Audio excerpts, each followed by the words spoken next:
Davlati yordamchi agentligi ixlomasligini bo'laman. Biz mahallamizda istiqomat qiluvchi yana toshlar Gullar akamizni xonadoniga o'rganishga keldik. Gullar akamizni oila a'zolaridan Bobojonov Ravshan, Do'stvoy Go'zal akamiz imtiyozli kredit ajratib olganlar.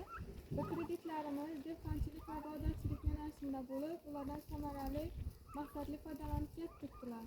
Ularning yillik daromadi 30 million, 40 million bo'lib turgan bo'lsa, hozirda 70 millionga yetdi. Bizda hozir Gullar akamizni xonadonida mana bog'dorchilik, parrandachilik ham yo'lga qo'yilgan. Bundan tashqari chorvachilik ham rivojlangan.